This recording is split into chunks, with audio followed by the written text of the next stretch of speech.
My mother-in-law gossiped about my baby. What I did at Christmas dinner shocked her. My mother-in-law called me 3 times on Christmas morning. I didn't answer a single one. Not because I was busy unwrapping gifts, or feeding my daughter, or caught up in the beautiful, ordinary chaos of the holiday. I didn't answer because I was standing in front of my bathroom mirror, rehearsing exactly what I was going to say to her in 5 hours, at her own dinner table, in front of every person whose opinion she had ever cared about. I had been planning that moment for 6 weeks. My name is Claire. I'm 32 years old. I'm a pediatric occupational therapist, and I had just spent the most terrifying 4 months of my life watching my infant daughter fight through a complex airway condition that had 3 separate specialists using words like careful and monitor closely and we'll reassess in 2 weeks. 11 weeks of hospital corridors and oxygen monitors and learning to read my baby's breathing the way other mothers read bedtime stories. And while I was doing all of that, while I was sitting in waiting rooms and taking notes in medical consultations and coming home to cry quietly in the shower so Daniel wouldn't hear, my mother-in-law Patricia was sitting in her beautifully decorated living room, telling her friends that I was making it up. This is the story of what she did, what I discovered, and what happened at her Christmas dinner that she will never, for the rest of her life, forget.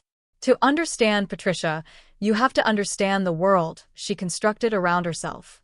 She is the kind of woman who sends Christmas cards in November, not because she's organized, but because she needs you to know she sent them first. She chairs committees, volunteers for everything, and delivers her opinions with a warm, steady confidence of someone who has never once considered that she might be wrong. She was gracious to me when Daniel and I were dating. She asked thoughtful questions about my work, complimented my ambition, seemed genuinely interested. I liked her in those early years, and I think I chose to read her sharper edges as personality quirks rather than warning signs. I should have looked closer. The first real signal came at our wedding. Nobody asked Patricia to give a speech. She simply stood up with her champagne glass during the reception and talked for 8 minutes about Daniel, his childhood, his achievements, the kind of woman she had always imagined beside him. She mentioned me twice. Once to compliment my dress. Once to say she hoped I understood what a remarkable man I was marrying. The room laughed like it was charming. I smiled because what else do you do? After the wedding, things settled into a pattern. She wanted to be included in everything: Sunday dinners, holiday planning, our apartment choices, Daniel's career. When I had a different opinion, she would smile and say, "Of course, Claire. Whatever you think," in a tone that communicated the precise opposite. Daniel loved her and didn't see it, or saw it and didn't know what to do with it, the way people who've grown up inside something rarely recognize its shape.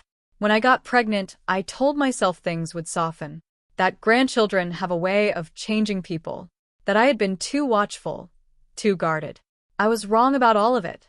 Patricia began referring to the baby as our baby almost immediately, not in the sweet, communal way, but with a quiet possessiveness that I noticed and filed away.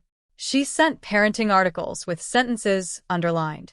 She asked Daniel, not me, about my prenatal appointments. She showed up unannounced twice in my 3rd trimester, and both times seemed faintly surprised to find me in my own home, as though she'd expected to catch someone else living my life. I breathed through it. I kept the peace. I told myself I was being generous. Rosie was born in February, healthy, loud, absolutely perfect. I cried so hard in that delivery room that the nurse handed me tissues before she handed me my daughter. The first month was exhausting and terrifying and transcendent all at once. Daniel was a wonderful partner, present and hands-on, and genuinely delighted by everything. Patricia came to meet Rosie 3 days after we brought her home, arrived with casseroles and opinions, held the baby for 45 minutes, and when Rosie started fussing, handed her back and said, "She must be hungry." I had fed Rosie 20 minutes before. When I mentioned that, Patricia said, "Babies are unpredictable, Claire. You'll learn." I let it go. At 6 weeks, our pediatrician noticed some things that concerned her: breathing irregularities, difficulty feeding, unusual fatigue. Nothing dramatic enough to cause immediate alarm, but enough that she wanted a specialist referral. I was frightened but trying to stay measured. I called Patricia to let her know, genuinely hoping for some support. Try not to catastrophize, she said. First-time mothers overreact. Doctors say things to cover themselves. I'm sure she's fine. I told her the referral came from our pediatrician, not from my anxiety. She said, in a voice that was already somewhere else. A few weeks later, at a family birthday party, I overheard her telling her sister-in-law that I was a worrier and that Rosie seemed perfectly normal to her. I told myself she meant well. I told myself she simply didn't understand. The diagnosis came at 9 weeks. A condition affecting Rosie's airway, treatable, manageable, but requiring real medical intervention and careful monitoring over several months. The specialist was thorough and kind, and I sat there taking notes in my notebook the way I was trained to, and then I went to the hospital parking garage and cried for 20 minutes before I could drive home. That same week, I called Patricia and explained everything. The diagnosis, the treatment plan, what our lives were going to look like for the foreseeable future. I was clear. I was calm. I was specific.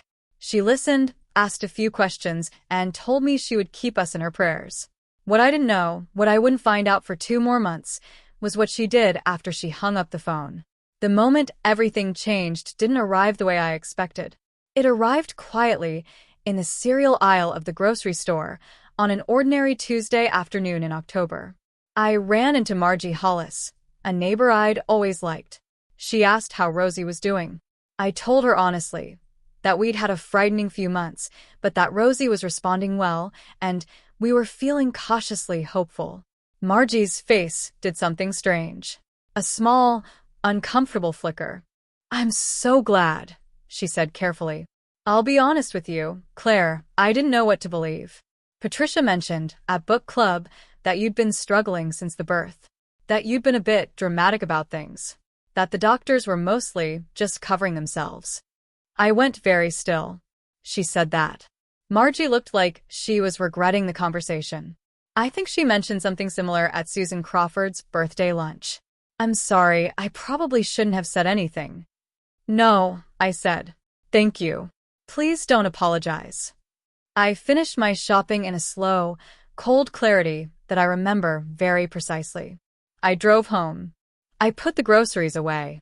I checked on Rosie, who was asleep, her chest rising and falling in the steady rhythm I had spent months learning to read. And then I sat at the kitchen table with my hands flat on the surface, and I thought about what Patricia had been doing while I was sitting in hospital waiting rooms. She had been managing the narrative, getting to the audience first, making sure that if anyone heard about Rosie's illness, they heard it through her version. The anxious daughter-in-law, the dramatic new mother, the woman who cried wolf. I understood, fully and finally, what I was dealing with. Not a difficult personality. Not well-meaning interference wrapped in bad delivery. A woman who had looked at my child's medical reality and decided that her own social reputation mattered more than my daughter's truth. I sat at that kitchen table for a long time, and then I started planning. I want to say clearly, I am not a vengeful person. In my work, I help children build resilience, and I've always believed that composure is more powerful than anger. I still believe that. But there is a difference between grace and silence, and I had confused the two for long enough. I told Diane first, my closest friend of 15 years, a woman who is methodical, unsentimental, and completely immune to being charmed by anyone's performance of niceness. I laid out everything in order, not tearfully, just factually. She listened without interrupting. When I finished, she said, "How many people do you think she told?" "I'm not sure. At least 2 separate social gatherings that I know about." "And Daniel?" "Not yet. I want the full picture first." Over the following 2 weeks, I asked careful questions, not dramatically, not accusatorially, just natural conversations with people I trusted inside Patricia's social world. What I discovered was worse than I'd expected. Patricia had been talking about me since before Rosie was born. The anxious mother narrative started during my pregnancy. After the diagnosis, it escalated. Multiple people had heard, in some variation, that the doctors were covering themselves legally, that Rosie was fine really, and this was the part that hit me like ice water, that I was using the baby as an excuse to limit Daniel's time with his family. Using my sick child as an excuse. I had documentation of everything. I'm a healthcare professional. I keep records as a matter of professional habit. Appointment summaries, specialist letters, discharge notes, our entire message thread with the pediatrician's office. A paper trail that was thorough, clinical, and completely irrefutable. And I knew that Christmas dinner was 6 weeks away. 17 people around Patricia's table. Her biggest performance of the year. I began to prepare in earnest. 3 weeks before Christmas, I told Daniel. I sat with him on the couch after Rosie was asleep, and I laid it out calmly.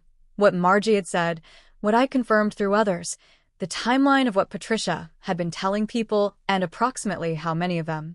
Daniel went very quiet in the way he does when something is landing hard. Are you sure? He said finally. Yes. He was quiet for several more days, processing the way he does. And then one evening he came to find me in the kitchen and said, I called Aunt Rosemary today. Aunt Rosemary is his father's sister. Warm, blunt, 60-something, and the only person in the family who has never been intimidated by Patricia. What did she say? I asked. His jaw was tight. That mom's been saying this for months. That Rosemary actually pushed back on her at Thanksgiving, and Mom said she was worried about your mental state. He exhaled. I'm so sorry, Claire. I'm sorry I didn't see it. That was all I needed from him. We made a plan together, quietly, without drama. We would go to Christmas dinner. We would let it unfold normally. And at the right moment, when Patricia was at her most comfortable, surrounded by her audience, in full command of her performance, I would speak. Patricia's Christmas dinner was everything it always was. The table set with her best china, candles placed at precise intervals, a centerpiece she had made herself and mentioned 4 times. 17 people, family, neighbors, the couple from her church group. Rosie sat in her little chair at the corner of the table, healthy and round-cheeked and completely unbothered by the occasion. Patricia moved through the room the way she always did at these events, gracious, generous, luminous with hospitality. She had greeted me at the door with a kiss on the cheek and a compliment about my dress. She had cooed over Rosie with every appearance of sincerity. If she sensed anything different about me, she gave no sign of it. The dinner was genuinely lovely. She is an exceptional cook, and I noticed that, and I allowed myself to enjoy it because I was not there to be miserable. I was there to be honest. It was during dessert, Patricia's famous apple cake, the one she discussed at length every year from October onward, that she created the opening herself. She was telling the table the story of Rosie's first Christmas, all warmth and sentiment, and then, buoyed by the audience and the wine, and the evening going beautifully, she said, "We're all just so relieved that little Rosie is doing so well. You know how it is.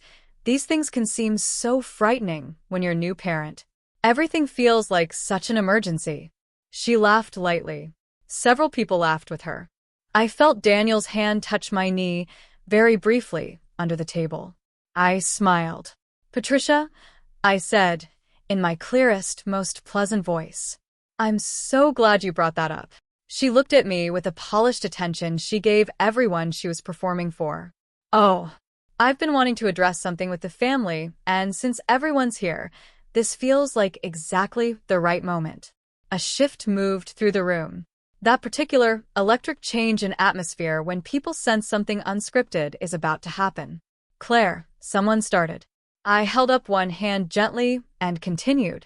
Over the past several months, while Rosie was going through her treatment, a number of people in this room were told by Patricia that I was exaggerating her condition, that I was being dramatic, that I was an anxious new mother whose doctors were simply covering their legal bases, and that I was possibly using Rosie's illness to limit Daniel's contact with his family.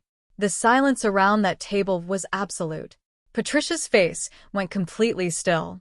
"I don't think this is the place." "You chose the place," I said, gently, without any heat at all. "You chose to tell this story to people at this table, and at your book club, and at Susan Crawford's birthday lunch. So, I think this is actually exactly the right place to tell the true version." I reached into my bag, calmly, without theater, and set a small folder on the table beside my dessert plate. I didn't wave it. I didn't open it dramatically. I simply placed it there, quietly present. Rosie had a real diagnosis, I said, now speaking to the room, not just to her. Confirmed by real specialists. Managed with a real care plan that we reviewed with her medical team every 2 weeks. She is thriving now, and I am so profoundly grateful for that. But while she was sick, and while I was sitting in waiting rooms and learning to care for a child with complex medical needs, her grandmother was telling her neighbors that I'd invented it. Patricia found her voice. You're twisting what I said. I was worried about you.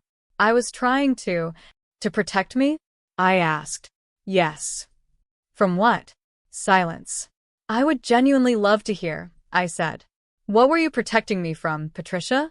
And why did protecting me require telling people that my daughter's doctors were covering themselves legally and that I was using a sick baby as an excuse? Something crossed her face, a brief, unguarded flash of what might have been real shame, quickly covered by wounded dignity. I think there's been a misunderstanding. Margie Hollis told me directly, I said. Your cousin Louise confirmed it. Aunt Rosemary spoke to Daniel about it. I paused. There wasn't a misunderstanding. I just finally understood. I reached over and lifted Rosie from her little chair and settled her on my hip. She grabbed a fist of my hair immediately, as she always does, and looked around the room with the serene interest of someone who owns the place. She is, I thought, so extraordinarily herself. I love this family, I said, and I meant it because I did. Most of them, genuinely. I want Rosie to grow up knowing her cousins and her great-aunts and the people at this table. I want that deeply. But I need everyone in this room to know what actually happened this year. Because I refuse to let silence be what allows this to continue. My daughter deserved better than to have her suffering called a performance. And I deserved better than to be quietly called a liar while I was caring for her. I sat back down. I picked up my fork. I finished my apple cake. It was excellent. The dinner ended in the careful, deliberate normalcy that I think most of those 17 people found both uncomfortable and privately necessary. Patricia did not cry or rage. She went very still and then moved into the kitchen, where she stayed for a long time. The table around me redistributed into soft, considerate conversations about other things. Aunt Rosemary squeezed my hand on her way out. She didn't say a word. She didn't need to. On the drive home, Daniel held my hand across the console, and we listened to music, and I watched the winter lights blurring past the window and felt, I want to be honest about this, not triumphant, not electrified, just clean. The way you feel when you've set something down that you've been carrying much too long. Patricia called Daniel the next day. He listened, said, I know, Mom, several times, and then said, quietly and firmly, but she wasn't wrong. Nothing she said was wrong. He told her they needed some space. She left me a voicemail 2 days after that. It was in the territory of an apology without quite being one. Things had come out wrong. She had been worried and hadn't expressed it well. She hoped we could move forward. It was the message of someone who wanted the discomfort to end more than they wanted to accept what caused it. In January, I sent her a letter. Not unkind, just honest. I told her what I needed to rebuild trust, a genuine acknowledgement, and a real commitment to change. Not the social performance of remorse, the substance of it. She didn't respond for 3 weeks. When she did, in writing, which surprised me, it was longer and more honest than I expected. She talked about fear, about feeling pushed to the edges of her son's life, about recognizing, reluctantly, patterns in herself she didn't like. It wasn't a perfect letter, but it was real. We are in a cautious, boundaried relationship now. She sees Rosie. She is working at being different. The women at her book club, from what I understand, received a rather different version of Christmas than the one she had planned to deliver. Margie Hollis texted me in January to say she was glad things were better. I thanked her, and meant it. Rosie is 14 months old now. She pulls herself to standing on the furniture and looks immensely pleased with herself every single time. She has Daniel's eyes and what I'm fairly certain will be her own formidable personality. She is healthy. She is thriving. She is the best thing I have ever done. Looking back on everything, the hospital months, the grocery store, the 6 weeks of quiet preparation, that Christmas table, I don't regret speaking. I have some tenderness for the woman I was in those early weeks, the one who breathed through each comment and told herself it was fine. I understand why she did it. She was exhausted and frightened and holding so much together. But I'm glad I stopped. What I want to say to anyone who finds a piece of their own story in this one is simply this: your reality is real. The thing that happened to you happened. You are not responsible for making other people comfortable with a truth they find inconvenient. I didn't destroy my family at that Christmas dinner. I told the truth, in a room full of people who already half suspected it, and then I went home and kissed my daughter's forehead and slept better than I had in months. Patricia and I will never be what I once hoped we might be. But we're something careful, honest, one day at a time. And I have decided that is enough. What is more than enough, what is, in fact, everything, is Rosie's laugh when Daniel comes home from work. The solid, warm weight of her in my arms at the end of the day. The life we are building, quietly, without apology, exactly as we choose. That is what I fought for. That is what I kept. And nobody will ever take it from me again.